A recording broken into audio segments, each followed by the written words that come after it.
Assalamualaikum warahmatullahi wabarakatuh. Bismillahirrahmanirrahim. Wabihi nasta'in ala umurid dunya waddin. Alhamdulillah. Wassalamun ala ibadihil ladzina astafa. Amma ba'. Sidang ahli jamaah yang dirahmati Allah, kita panjatkan kesyukuran kehadrat Allah Subhanahu wa taala. Malam yang berbahagia ini bersua kembali dalam pengajian kitab Penawar Bagi Hati karangan Syekh Abdul Qadir Al-Mandili. Kita berada di penghujung bab yang pertama, fasal yang ketiga. Di penghujung fasal yang ketiga pada menyatakan lidah. Setelah melepasi angkara-angkara lidah yang membinasakan, maka kita berada di penghujung untuk pengarang kitab ini membahaskan tentang bahaya lidah. Setelah membahaskan angkara-angkara lidah yang membinasakan, juga disebut kebinasaan lidah, kali ini nak jelaskan kepada kita tentang bahaya lidah. Kebinasaan lidah, bahaya lidah. Bahaya lidah itu merujuk kepada pengaruh lidah terhadap hati sanubari manusia, dan bahaya itu boleh menyebabkan empunya lidah, tuan empunya lidah itu terjerumus dalam neraka Jahannam. Wal'iyazubillah. Bismillahirrahmanirrahim. Qala musannifu rahimahullahu ta'ala wa nafa'ana bihi wa bi'ulumihi fid daraini amin. Dan ketahui olehmu bahawasanya perkataan engkau itu ada kalanya taat dan ada kalanya maksiat, atau yang harus, yang sia-sia. Maka jika ada perkataan engkau itu taat, seperti menyuruh dengan mengerjakan kebajikan dan melarang daripada kejahatan, maka padanya, pada perkataan tersebut, pahala yang besar-besar. Dan jika ada maksiat, maka padanya perkataan-perkataan yang menjerumuskan kepada kejahatan dan kemaksiatan itu seksa yang tiada engkau kuasa menanggungnya. Sabda Nabi sallallahu alaihi wasallam, wahal yakubbun nasa ala wujuhihim au manakhirihim illa hasaidu al-sinatihim. Rawahu Tirmizi. Hadis riwayat Imam At-Tirmizi daripada Mu'adz radhiyallahu an. Artinya, dan tiada mensembamkan akan manusia atas muka mereka itu atau atas hidung mereka itu, melainkan barang yang berkata-kata mereka itu dengan dia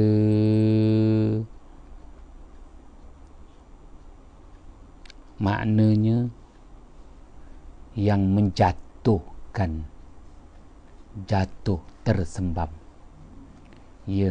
Kenapa manusia itu jatuh tersembam, tersungkur? kali ini jatuh tersembam tu jatuh betul-betul kena pada mukanya. Ya. Begitu juga jatuh tersembam tu betul-betul kena pada batang hidung dia. Dengan kata lain, dia yang menjatuhkan dirinya sendiri, bukan orang lain. Kenapa? Bahaya lidah. Bahaya lidah menyebabkan seseorang itu jatuh tersungkur dan jatuh tersembam di wajah mukanya, tersembam di batang hidungnya. Semuanya angkara lidah.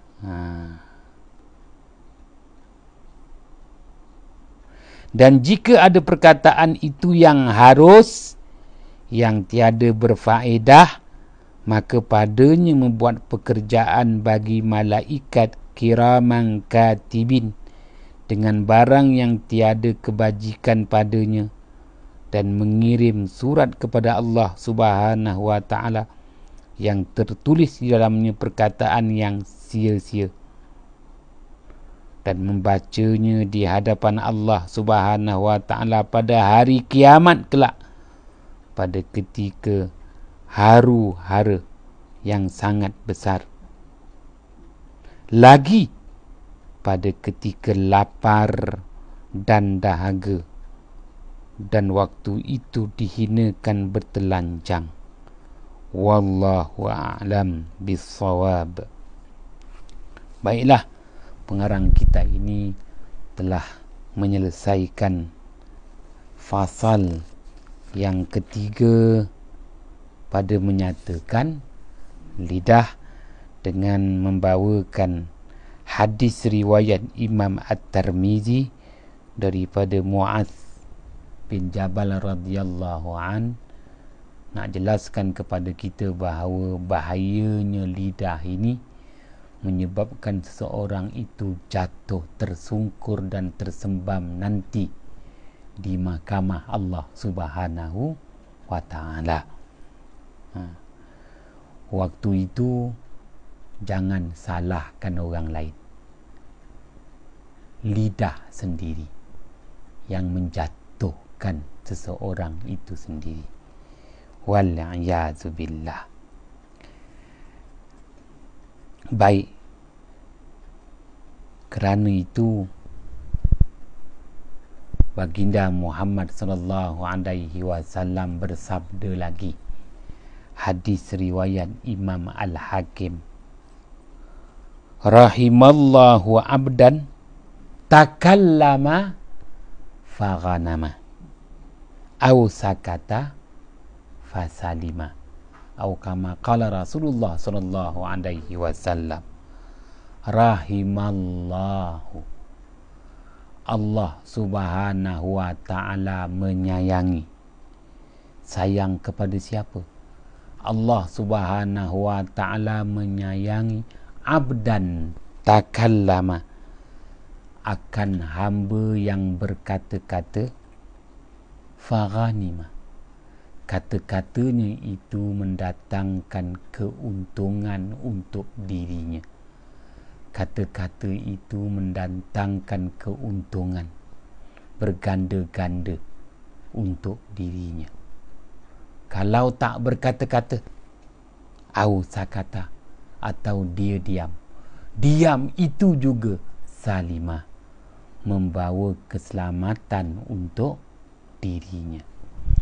Hadis riwayat Imam Al-Hakim ini baginda Muhammad sallallahu alaihi wasallam jelaskan kepada kita siapakah yang akan menjadi kesayangan Allah. Bermula dengan khiyarullah, hamba-hamba yang menjadi pilihan Allah. Diikuti dengan darjat yang lebih tinggi, Habibullah, hamba-hamba yang menjadi kekasih Allah. Maka lebih tinggi lagi darjat kedudukannya, Khalilullah, kesayangan Allah. Ibrahim Khalilullah. Baginda Ibrahim alaihissalam diperakukan sebagai kesayangan Allah. Siapa daripada kalangan hamba-hamba Allah yang akan menjadi kesayangan Allah? Rahimallahu abdan takallama faghanama. Siapa yang menjadi kesayangan Allah? Hamba, seseorang yang berkata-kata yang membawa keuntungan berganda untuk dirinya.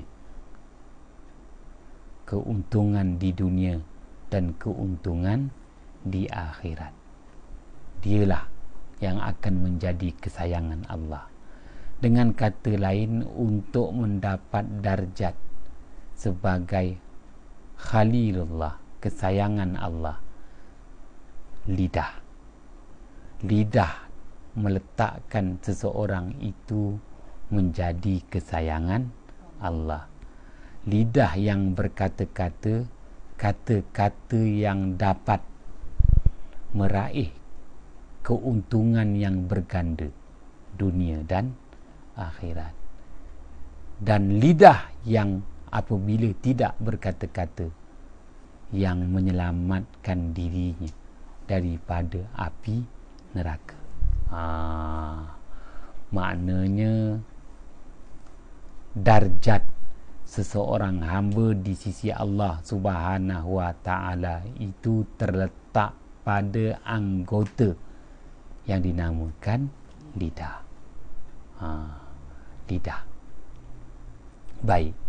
Sebab itu pada ayat 263 surah Al-Baqarah, ayat 263 surah Al-Baqarah, Allah Subhanahu wa ta'ala mengklasifikasikan, yakni meletakkan martabat amalan kekasih-kekasihnya.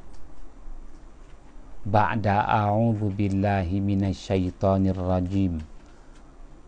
Qaulun ma'rufun wa maghfiratun khairun min sadaqatin yatba'uha adha. Wallahu ghaniyyun halim. Sadaqallahul azim. Qaulun ma'rufun, perkataan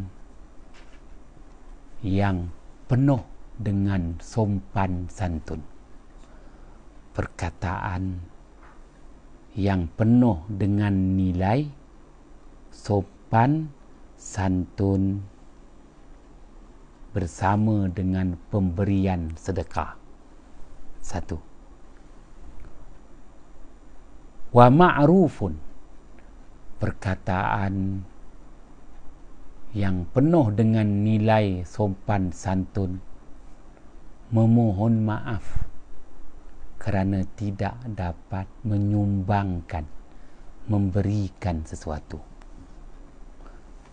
lebih baik daripada sumbangan sedekah yang diiringi dengan kata-kata yang menyakitkan hati. Wallahu ghaniyun, Allah jualah yang maha kaya. Halimun, Allah jualah Tuhan yang maha penyantun. Tuhan yang maha penyantun. Maka menjelaskan ayat 263 surah Al-Baqarah ini, Al-Syaikh Al-Imam Jalaluddin Al-Mahalli dan Al-Syaikh Al-Imam Jalaluddin As-Suyuti dalam tafsirnya Al-Jalalain menyatakan qaulun ma'rufun itu adalah qaulun hasanun. Qaulun ma'rufun itu qaulun hasanun, maknanya perkataan yang ada nilai-nilai ihsan, iaitu perkataan yang ada nilai-nilai sopan santun. Sopan santun dalam perkataan, maknanya perkataan yang tiada di situ maki hamun dan kata-kata yang menyakitkan hati, maka disebut qaulun ma'rufun, perkataan ma'ruf, perkataan yang amat baik, maka ditafsirkan sebagai qaulun hasanun, perkataan yang ada nilai-nilai ihsan, iaitu perkataan yang mengandungi ataupun penuh dengan sopan santun bersama dengan pemberian sedekah semampunya. Satu, itulah darjat yang paling tinggi. Darjat yang paling tinggi seseorang hamba di sisi Allah Subhanahu wa taala itu, dia memberi sumbangan sedekah bersama dengan kata-kata yang penuh sopan santun. Itu darjat yang pertama. Darjat yang kedua, yang bawah sedikit, wa maghfiratun, perkataan penuh sopan santun, memohon maaf dek kerana tidak dapat memberi sumbangan sedekah. Itu jatuh tempat yang kedua. Maknanya tempat yang pertama di sisi Allah, pemberian sedekah, sumbangan sedekah bersama dengan kata-kata penuh sopan santun. Tempat kedua, tak mampu memberi sumbangan sedekah dengan kata-kata penuh sopan santun. Tempat ketiga,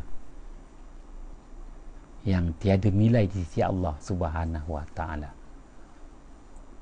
pemberian sumbangan sedekah dengan kata-kata kesat, dengan kata-kata yang menyakitkan hati. Adakah berdosa? Ulama tidak menghurai perkara ini. Tinggal lagi menyatakan kerana di situ dia bersedekah, diberi sumbangan, tetapi dengan kata-kata yang menyakitkan hati, kata-kata kesat. Kalau kita tengok skrip yang telah almarhum P. Ramlee buat, cerita apa tu? Dua orang adik-beradik, Kasim Baba dengan Ali Baba.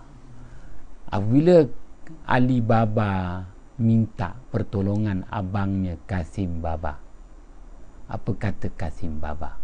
Dia bagi, tapi kata-kata dia, orang kaya pun sesak juga. Jadi itu kata-kata kesat tu kepada adiknya. Orang kaya pun sesak juga. Itu kata-kata kesat. Jadi dia bagi, dia bukan tak bagi, dia bagi.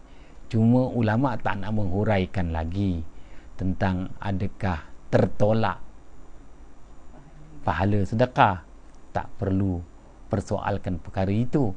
Apabila Al-Syaikh Al-Imam Ahmad As-Sawi dalam Hasyiah As-Sawi, dalam menghuraikan lagi kitab tafsir Al-Jalalain, menyatakan ayat 263 surah Al-Baqarah ini Allah Subhanahu wa taala menjelaskan 3 martabat, 3 darjat yang berbeza dalam pemberian sumbangan sedekah.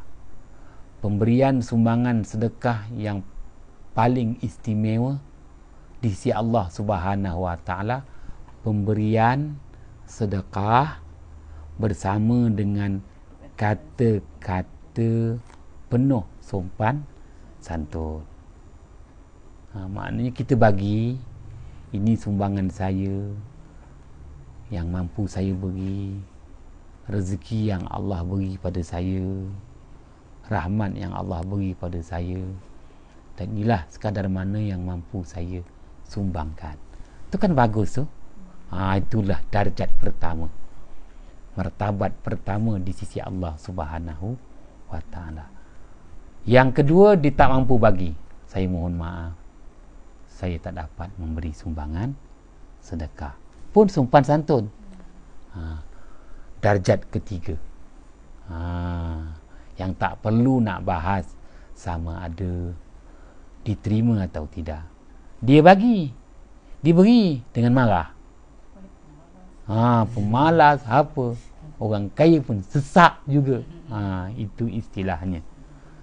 Qaulun ma'rufun wa maghfiratun khairun min sadaqatin yatba'uha adza wallahu ghaniyun halim.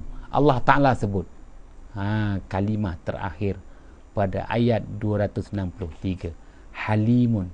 Allah Subhanahu wa taala Maha Penyantun. Allah Subhanahu wa taala tidak pernah maki hamun dalam firman-Nya. Allah Ta'ala tak pernah bermaki-makian dalam firman-Nya. Firman-firman Allah itu penuh sopan santun. Hinggakan apabila orang tu dah jahat sangat, apa yang Allah Ta'ala firmankan dalam Al-Quran, i'malu ma syi'tum. Buatlah apa yang kau nak buat. Buatlah apa yang kau nak buat. Maha penyantunnya Allah. Sehingga Allah Ta'ala sebut begitu. Firman-firman Allah yang orang kata marah anak, sindir menantu. Kau nak buat apa, buatlah. Ada Allah Ta'ala maki hamun? Tak ada. Kau nak buat apa, buatlah. Buatlah. I'malu ma syi'tum. Maha penyantunnya Allah Subhanahu wa ta'ala. Dengan kata lain, Allah Ta'ala mengajar adab. Allah ajar adab. Adab dalam berkata-kata. Baik. Maka di penghujung fasal yang ketiga berhubung tentang lidah, pengarang kitab ini menekankan soal bahaya lidah. Setelah menyatakan angkara lidah, ini bahayanya lidah. Maknanya sebab itu akan dipersoalkan nanti di hari kiamat. Wal-'iyadzu billah. Baik. Maka dalam mengakhiri fasal lidah ini, Walid teringat waktu Walid belajar dengan Pak Teh, tuan guru Haji Abdul Rahman bin Haji Abdul Latif. Tuan guru Haji Abdul Latif bin Haji Abdul Rahman. Kita panggil dia Pak Teh. Pak Teh selalu kemukakan hadis riwayat Imam Al-Bukhari. Hadis riwayat Imam Al-Bukhari.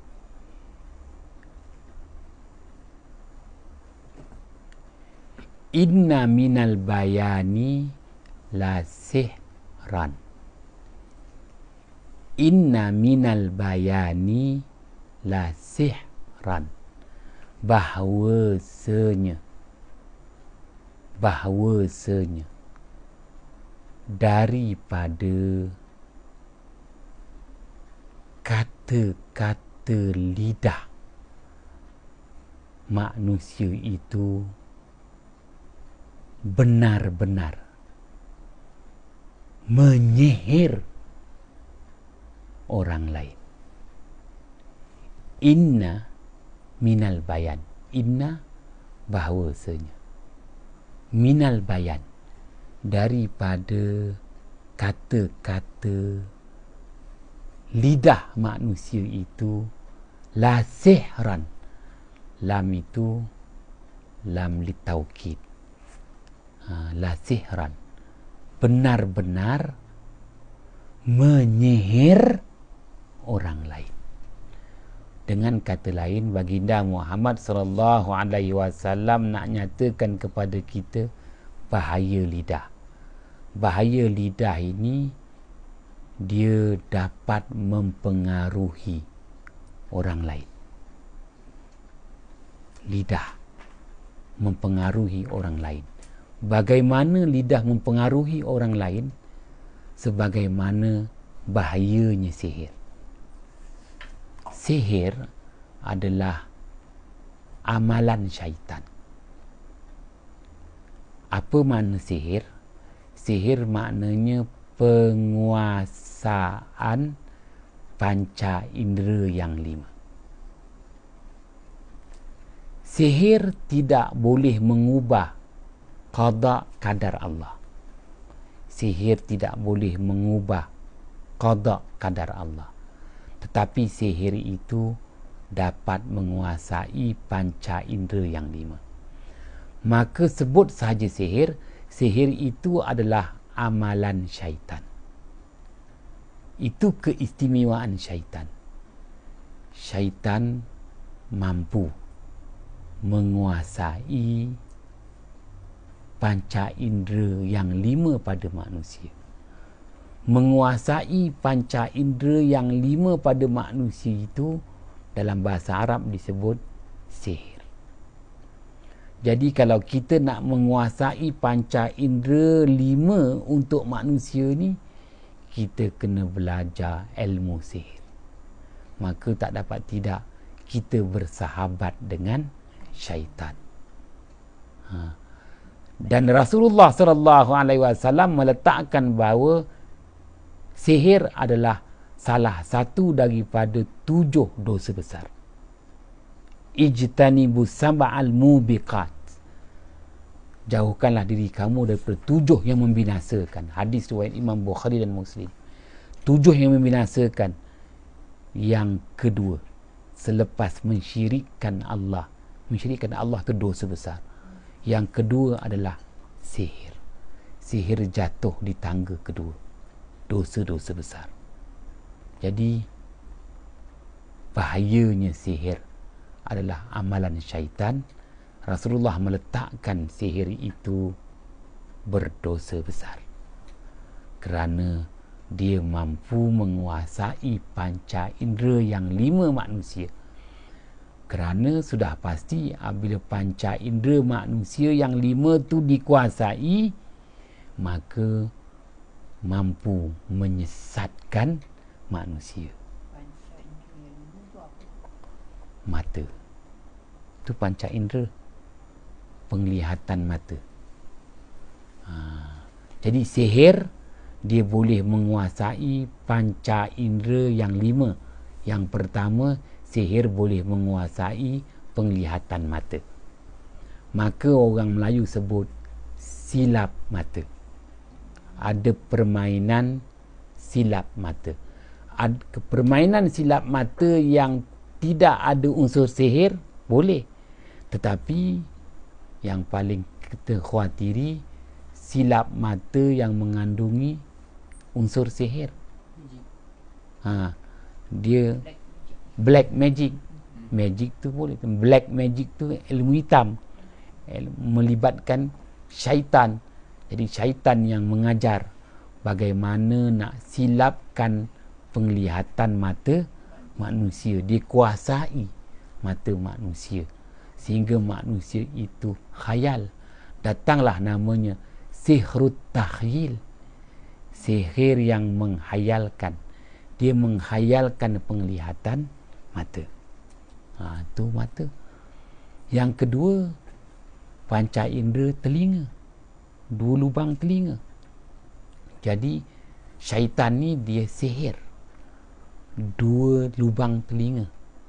Maknanya dengan bisikan-bisikan syaitan.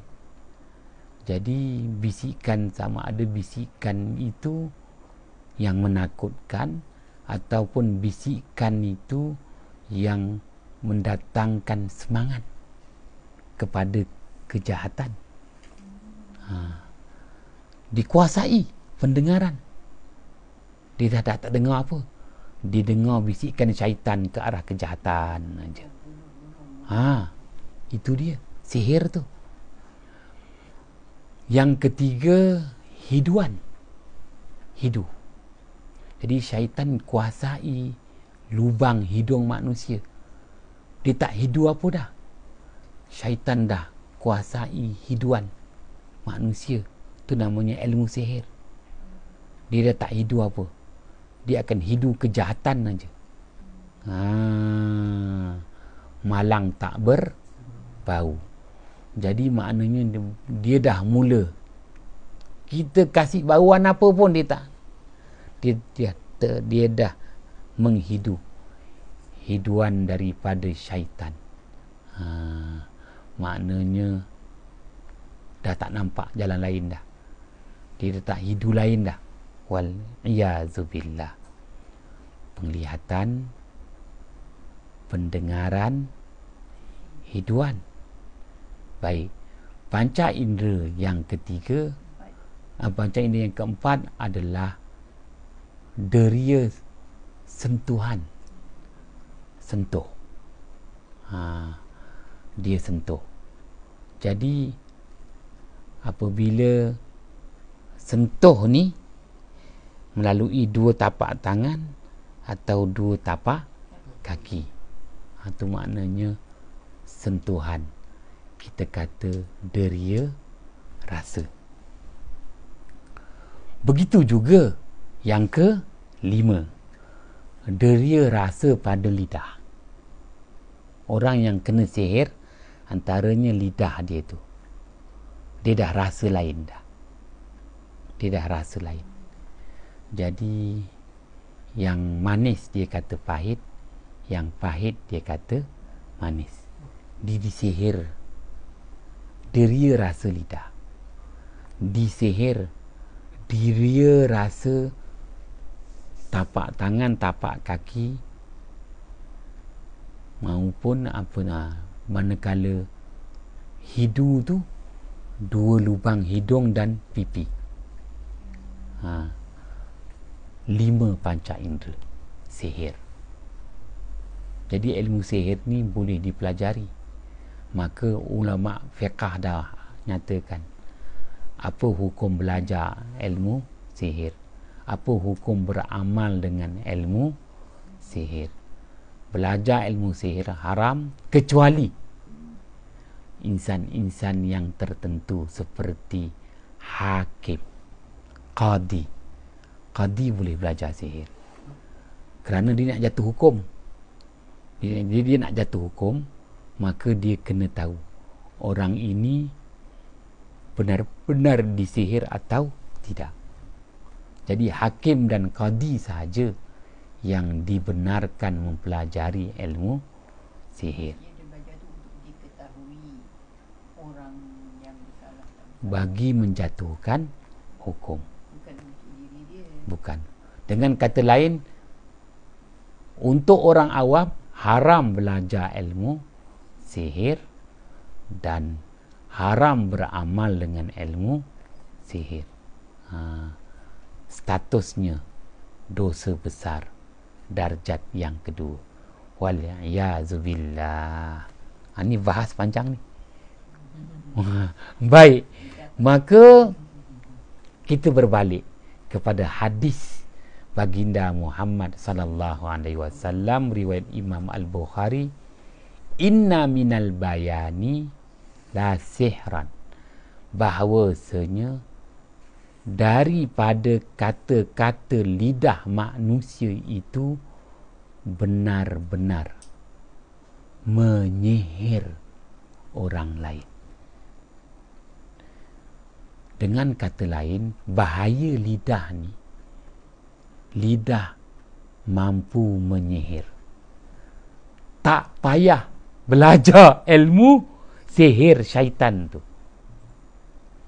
Lidah manusia mampu menyihir.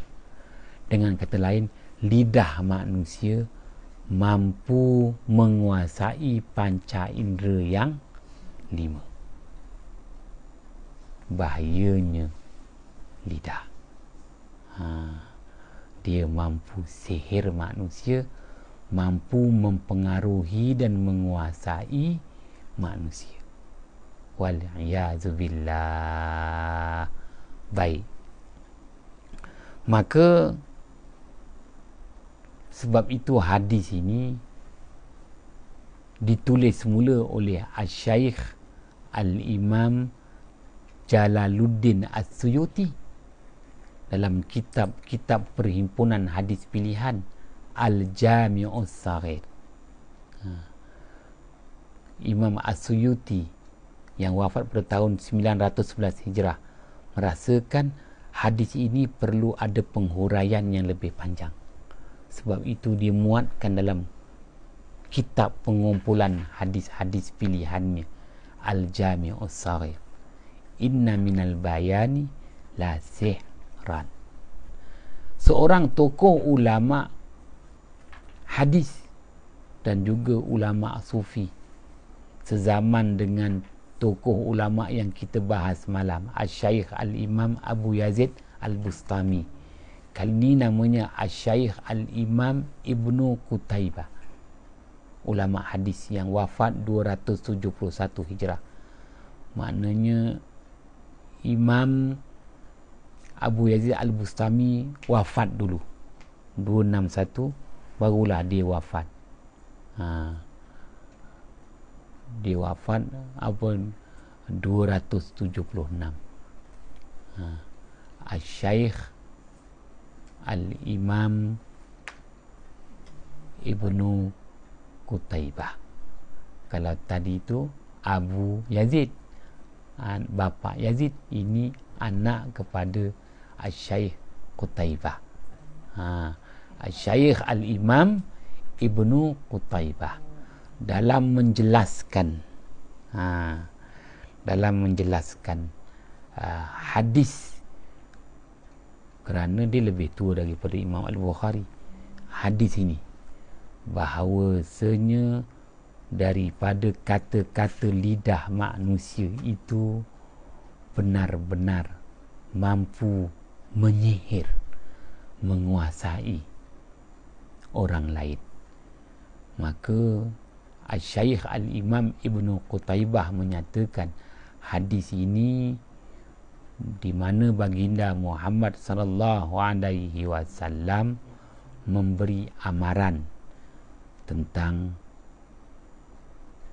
bahaya lidah apabila disalahgunakan. Bahaya lidah apabila disalahgunakan, kerana lidah mampu menguasai minda fikiran dan perasaan manusia. Ya, lidah mampu meraih sokongan, lidah mampu menyesatkan manusia. Wal'iyazubillah. Baik, mengakhiri. Nak mengakhiri, Walid nak cerita soal lidah yang benar-benar menyihir manusia. Pengalaman Walid dapati bahawa kawan-kawan Walid yang matgian dan semua dah meninggal dunia. Matgian, ketagih dada. Boleh katakan semua tu kata-kata dia orang tu sihir. Kata-kata dia orang tu sihir. Kenapa? Teringat apa yang Rasulullah sallallahu alaihi wasallam sabdakan. Al-mar'u ala dini khalilih falyanzur ahadukum man yukhalil. Seseorang itu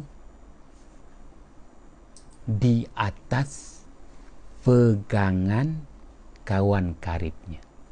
Seseorang itu mudah dipengaruhi oleh kawan karibnya.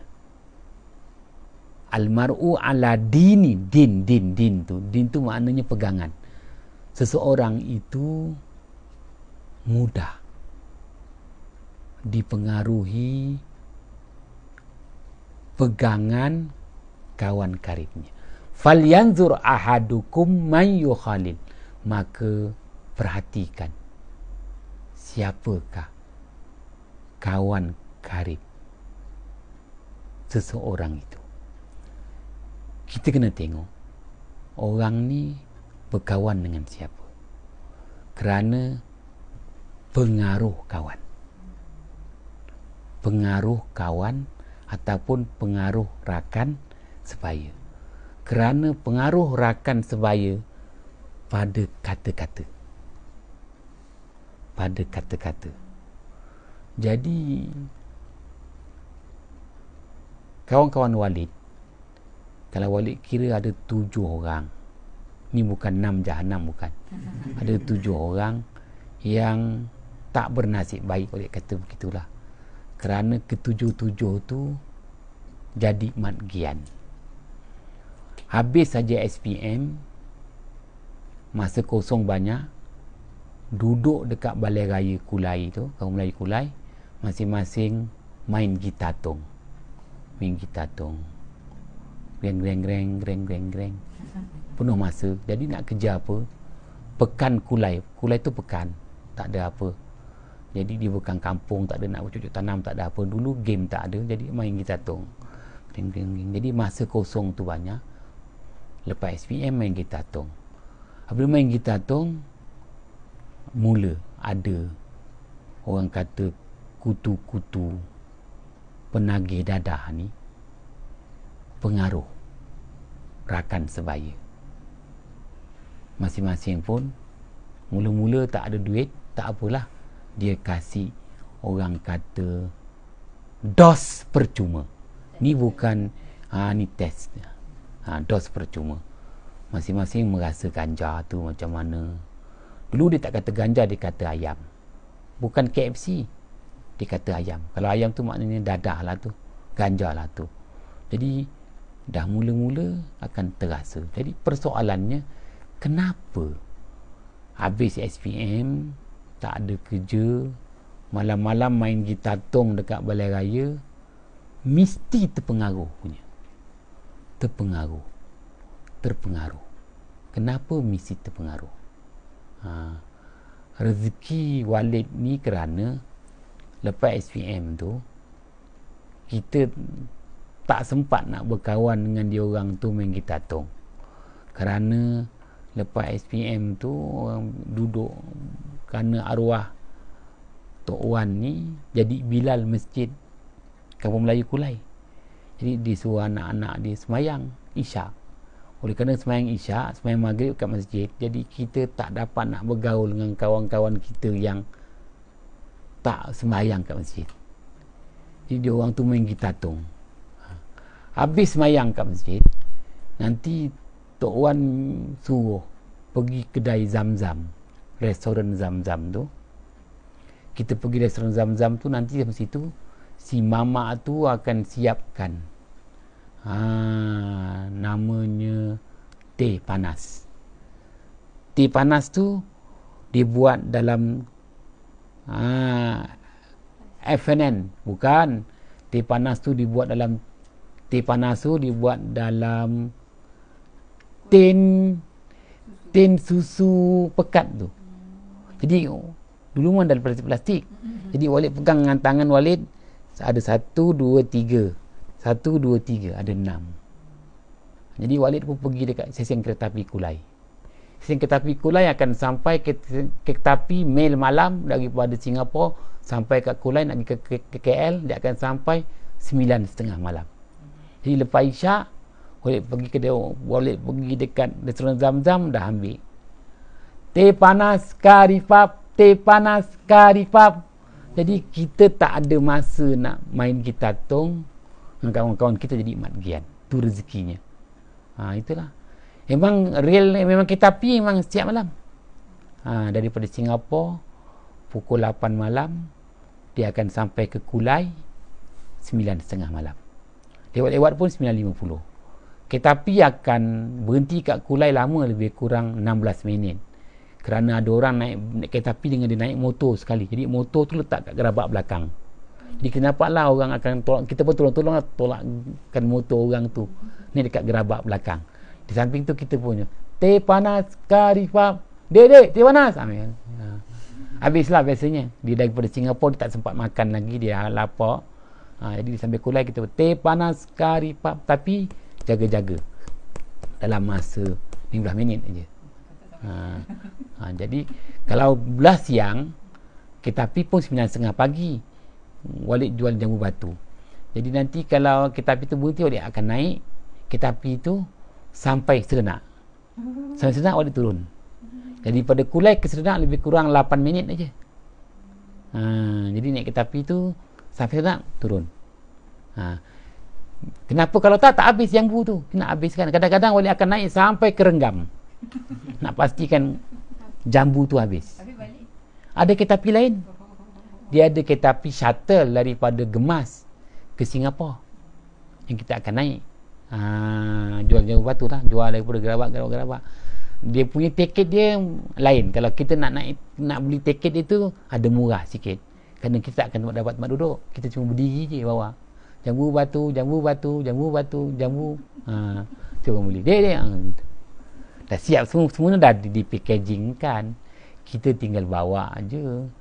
Ikut gerabak. Tapi lebih seronok malam. Kerana malam tu orang ramai. Cepat habis. Nak cerita. Jadi kita mikir, kenapa kawan kita yang habis SPM, ialah dia pun tak tahu nak buat apa, pergi balai raya main gitar tong, mudah terpengaruh. Walhal dekat sekolah agama kerajaan Johor, Cikgu Ibrahim dah beritahu, Cikgu Dolah yang garang pun beritahu, haram dadah. Kempen dadah ni memang hebat. Tapi kenapa masih ambil lagi? Kerana kata-kata lidah rakan kawan, rakan sebaya tu memang sihir. Nak faham hadis ni, inna minal bayani la sihran. Okey, ni cerita tak pernah habis ni. Satu hari tu Walid balik Kulai. Masa tu Walid belum kahwin lagi. Naik motor EX5. Maka arwah nenek beritahu, Pi, kawan baik kau doktor, bukan doktor Sadun tu. Tu kawan baik juga. Ni doktor yang genjet. Kawan baik kau doktor tu dah nazak lah, Pi, katanya. Kau tak tengok? Oh, tahulah. Jadi kita pun pergilah kan. Pergilah rumah dia tu naik motor. Alah, dekat aja. Pergi rumah dia. Fikir-fikir tak naik motor lah, jalan kaki je lah. Pergi rumah dia. Kawan baik kita, sama-sama rakan sebaya.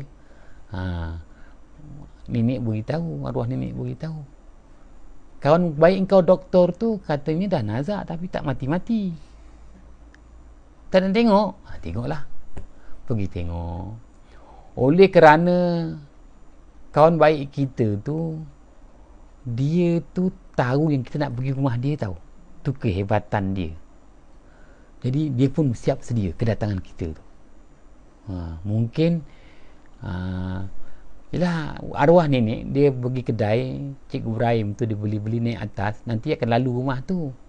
Tak nak beritahu lah rumah tu kat mana. Nanti kawan Walid ni akan tahu, Makcik Midah, apa khabar Ustaz Nafi tu? Artinya Mat Gian. Cakap dia memang sihir. Walaupun nenek Kulai tahu dia tu Mat Gian, tapi mesti berhenti punya, mesti layan punya. Mak Midah, apa khabar Mak Midah? Cakap dia. Ustaz Nafi tu macam mana? Apa perkembangan Ustaz Nafi? Macam mana Ustaz Nafi akan datang, akan menjadi seorang mufti hancur? Ustaz Nafi macam mana? Nanti Mak Midah, Allah Mak Midah, Takkan tak ada 5-6 ringgit. Nanti mak minta, nanti nenek bagi-bagi ni. Pandai cakap dia tu, dia sihirnya. Nenek akan bagi 5 ringgit. Dia boleh pengaruh nenek pula beritahu. Nanti sampaikan salam pada Nabi. Datanglah ziarah. Kita ni pun dah nazak dah. Sebagai seorang hamba Allah. Nenek boleh cakap lah. Pi, kawan kau tu dah nak nazak, Pi. Kau tak tengok? Tengok. Hebat dia sihir nenek tu kan. Kita pun pergi. Jadi mungkin nenek beritahu, Nabi balik. Esok ni nanti aku suruh kau tengok kau lah. Kita pun pergilah. Dia nampak kita masuk rumah dia kan. Lalu masuk. Oh, Ustaz Nabi datang. Kita pun sampai. Assalamualaikum. Dia pun jawab, Waalaikumsalam. Ustaz Nabi di luar, Tuan hamba di dalam. Mak Gian cakap dia sihir. Assalamualaikum. Waalaikumsalam. Ustaz Nabi di luar, inilah dia seorang hamba Allah di dalam. Dia buka pintu. Buka pintu balik pun masuklah. Dia pun duduk atas tikar sejadah. Kita kata, Din, duduk atas tikar sejadah, Din. Ustaz Nabi, biar seluruh kampung Melayu Kulai tahu, Mat Gian mati atas tikar sejadah, Ustaz Nabi. Mati dalam iman. Kan ada cerita Piramli tu yang kena bunuh. Mati dalam iman. Biar seluruh kaum Melayu Kulai tahu, Mat Gian mati atas tikar sejadah, Ustaz Nabi. Mati dalam iman, Nabi. Allah. Terdiam kita. Kita disihirnya. Terdiam kita. Kita disihirnya. Ustaz Nabi dengar. Betul tak bacaan Fatihah, dia kata, sebelum nak bertemu dengan Allah ni. Nak baca Umul Kitab. Mat Gian. Tengok. Cakap dia tu sihir Walid tau. Walid kan tahu dia Mat Gian kan. Dia tu memang dah guna morfin dah habis. Dia heroin. Injek heroin. Dia pun baca Fatihah. Sampai waladdallin. Amin. Dia kata Ustaz Nabi aminkan amin. Bersama dengan amin para malaikat. Cakap dia memang sihir betul. Kita pun diam dengar. Betul lah kau baca tu, Din. Betul. Ustaz Nabi takkan tak nak ulu sebelum nak bertemu dengan Allah ni. Jadi Walid pun kena sihirkan, kena pau tau. Kasih RM10 dekat dia tau. Dia pegang RM10 kan, dia campak. Gaji besar, kasih RM10 aja.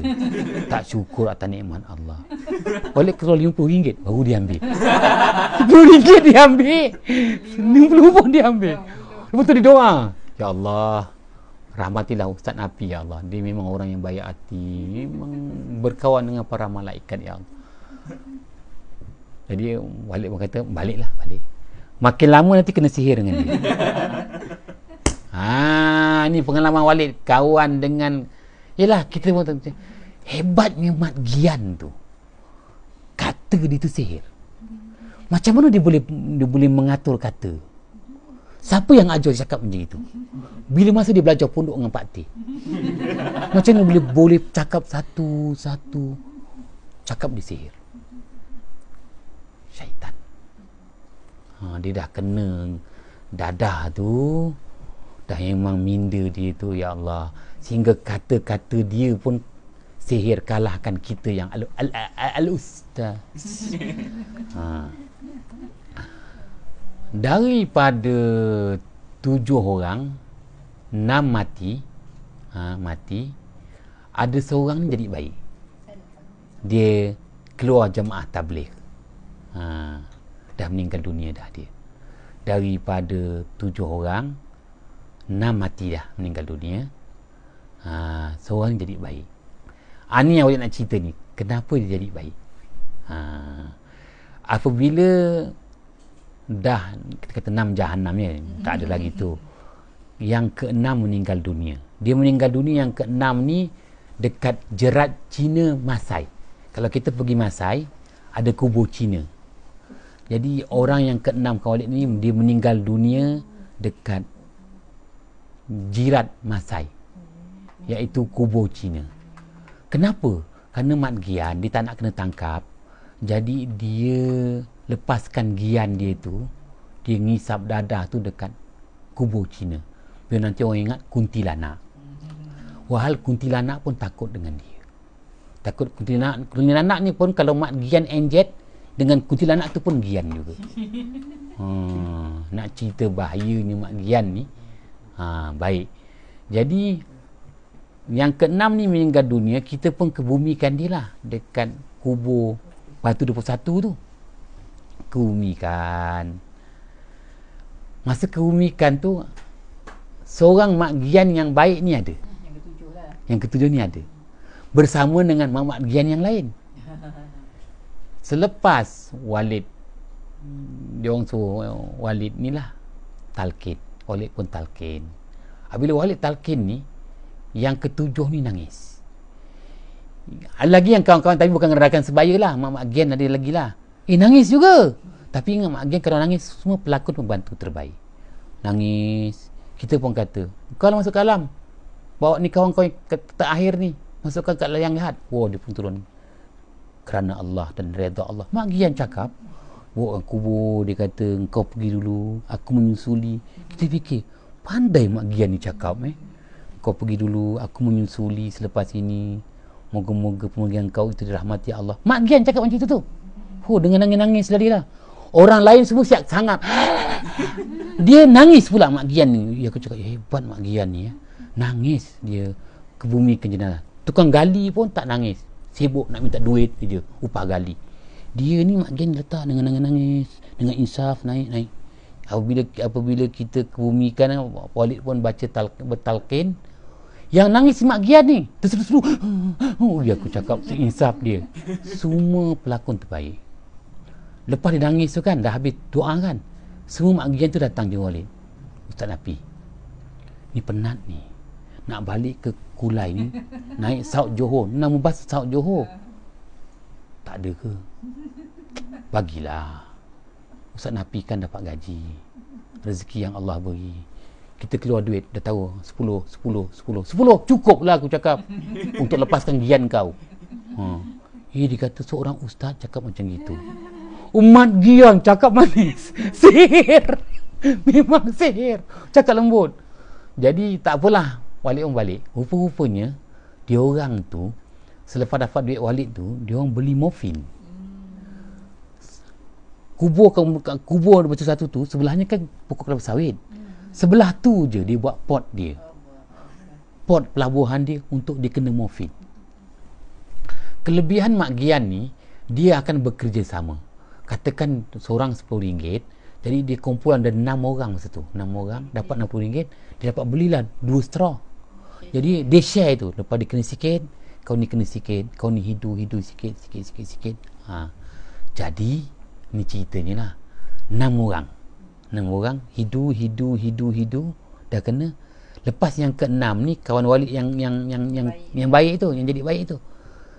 Lepas dia dah kena tu, dia kata dia orang terakhir lah, dia akan kena cukup-cukup lah. Tiba-tiba dia dengar suara orang yang dikebumikan tu ada kat sebelah. Kawan dia yang dikebumikan tu ada kat sebelah. Giliran akulah 6 ni semua perasan. Bukan ke kau ni, kita baru kebumikan tadi tau. Dan kita nangis-nangis tau, nak dapat duit daripada Ustaz Nafi tau. Tapi berlarilah takut. Yang seorang ni dia boleh kata, kau dah mati, macam mana kau hidup ni? Kau dah mati. Dia dapat hidayah. Lepas tu dia keluar Jumaat tabligh. Baik sampai sekarang, dah meninggal dunia dah. Dia baik tu kerana dia terkejut macam mana orang mati hidup semula. Tak, sebenarnya Qarin si mati tu, kembar dia jenis jin tu yang minta dengan kata lain. Bukan manusia je yang gian. Qarin tu kembar jin pun gian juga. Ikut tuannya.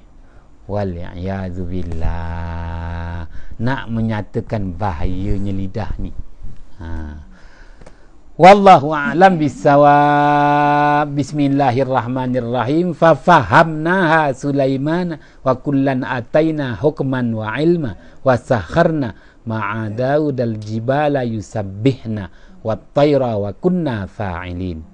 Ya arhamar rahimin. Assalamualaikum warahmatullahi wabarakatuh.